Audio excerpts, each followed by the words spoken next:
Hello students, welcome to Shatabdi genius সরোবর। কেমন আছো সবাই? আশা করছি ভালো আছো।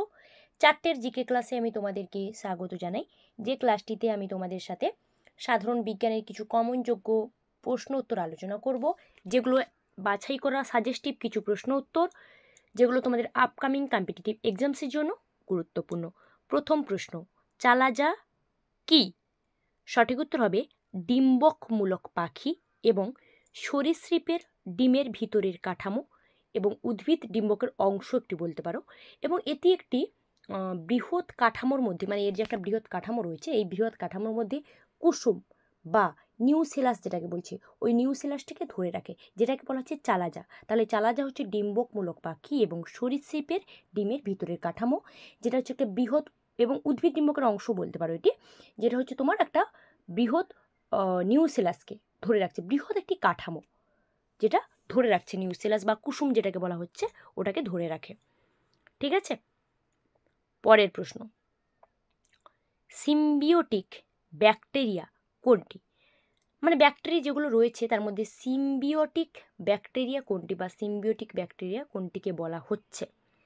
সঠিক উত্তর হচ্ছে রাইজোবিয়াম। রাইজোবিয়াম যেটা হচ্ছে সিম্বিওটিক ব্যাকটেরিয়ার উদাহরণ, যেটাকে সিম্বিওটিক ব্যাকটেরিয়া বলা হচ্ছে। ঠিক আছে, রাইজোবিয়াম, যেটা মটরের গাছের মূলের অর্বুদে সব থেকে বেশি পরিমাণে পাওয়া যায় বা বিভিন্ন মূলেও পাওয়া যায়। নেক্সট, কত সালে প্রথম মানুষের হৃৎপিণ্ড ট্রান্সপ্যারেন্ট, যেটাকে প্রতিস্থাপন যেটাকে বলা হচ্ছে, করা হয়? হৃৎপিণ্ড মানে হার্ট ট্রান্সপ্যারেন্ট, যেটা প্রথম কত সালে করা হয়েছিল? সঠিক উত্তর কী হবে? সঠিক উত্তর হবে 1967, 1967 সালে প্রথম মানুষের হৃৎপিণ্ডকে প্রতিস্থাপন করা হয়, মানে মানুষের হৃৎপিণ্ড ট্রান্সপারেন্ট করা হয়, যেটাকে 1967 সালে সর্বপ্রথম। পরের প্রশ্ন, ম্যাক্সিলারি হাড় শরীরের কোন অংশে দেখা যায়? ম্যাক্সিলারি হাড় কোন অংশে শরীরে দেখা যায় বা কোন অংশে পরিলক্ষিত হয় ম্যাক্সিলারি হাড়? সঠিক উত্তর কী হবে? সঠিক উত্তর হবে কান। কানে দেখা যায় ম্যাক্সিলারি হাড়, যেটা আমাদের কানে দেখা যায়। ঠিক আছে, আচ্ছা চলো পরের প্রশ্ন, পোড়া চুন জলে দিলে রাসায়নিক শক্তি কোন শক্তিতে রূপান্তরিত হয়? পোড়া চুনে যদি জল অ্যাড করা হয় তখন সেই রাসায়নিক শক্তি কোন শক্তিতে রূপান্তরিত হবে? উত্তর হচ্ছে তাপ শক্তি। দেখবে গরম লাগে, তাপ শক্তি উৎপন্ন হয়, মানে রাসায়নিক শক্তি তাপ শক্তিতে পরিণত হচ্ছে। পোড়া চুনের সঙ্গে যদি জল অ্যাড করা হয় H2O, তখন হচ্ছে কি হবে না, রাসায়নিক শক্তি তাপ শক্তিতে রূপান্তরিত হবে। নেক্সট, চাপ বাড়লে স্ফুটনাঙ্কের কি পরিবর্তন হয়? মানে যদি চাপটাকে বাড়ানো হয় তখন স্ফুটনাঙ্কের কি পরিবর্তন হবে? চাপের সঙ্গে স্ফুটনাঙ্কর কি পরিবর্তন হবে না বাড়বে। চাপ বাড়ালে স্ফুটনাঙ্কও বাড়বে, মানে সমানুপাতি সম্পর্ক যেটাকে বলা হচ্ছে, চাপ বাড়লে স্ফুটনাঙ্ক বাড়বে। ঠিক আছে, আচ্ছা চলো আমি পরের প্রশ্নে চলে যাই। 7 নম্বর প্রশ্ন, তাই তো? কি বলেছে? যে মৌলের পরমাণুতে নিউট্রন থাকে না সেই মৌলটিকে কি বলা হবে? পরমাণুতে নিউট্রন অনুপস্থিত, নিউট্রন থাকে না, কি বলা হবে? উত্তর হচ্ছে তোমার সাধারণ হাইড্রোজেন। সাধারণ হাইড্রোজেন যার পরমাণুতে নিউট্রন থাকে না।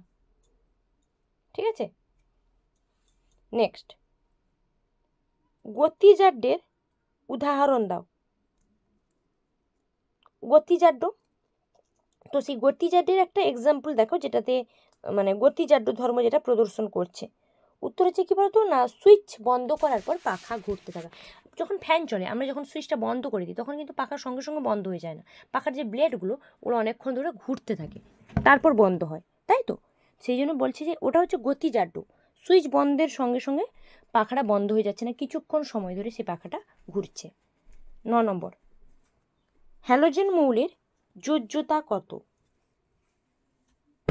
হ্যালোজেন মৌলের যোজ্যতা হচ্ছে 1। সর্ববহিস্থ কক্ষপথে ইলেকট্রনগুলো যে থাকছে সেই 8টি ইলেকট্রন থাকার জন্য এটা হচ্ছে নিষ্ক্রিয় গ্যাস হ্যালোজেন, যেটা হচ্ছে নিষ্ক্রিয়, তার জন্য এর যোজ্যতা হচ্ছে 1। ঠিক আছে, মানে অন্য কোনো আর এর প্রয়োজন হবে না, সর্বপরিস্থিত কক্ষপথে ইলেকট্রন যেহেতু থাকছে। মিউটেশন তত্ত্বের প্রবক্তা কে, বা মিউটেশন তত্ত্বের প্রবক্তা হলেন, মিউটেশন তত্ত্ব কে হবে? ভ্রিস, হুগো দা ভ্রিস ওনার পুরো নাম, যিনি মিউটেশন তত্ত্ব প্রবক্তা বা মিউটেশন তত্ত্ব যিনি বুঝিয়েছিলেন, ব্যাখ্যা করেছিলেন, যাই বলতে পারো। ঠিক আছে, হুগো দা ভ্রিস। ঠিক আছে, আজকের মতো এই পর্যন্ত। আমি যে 10টা কোশ্চেন তোমাদের সাথে আলোচনা করলাম, উত্তর নিয়ে কনফিউশন থাকলে অবশ্যই আমাকে কমেন্ট করে জানাও। সাউন্ড সম্বন্ধে কোনো প্রবলেম থাকলে সেটাও আমাকে কমেন্ট করে তোমরা বলতে পারো। ভিডিওটিতে লাইক এবং শেয়ার অবশ্যই করো।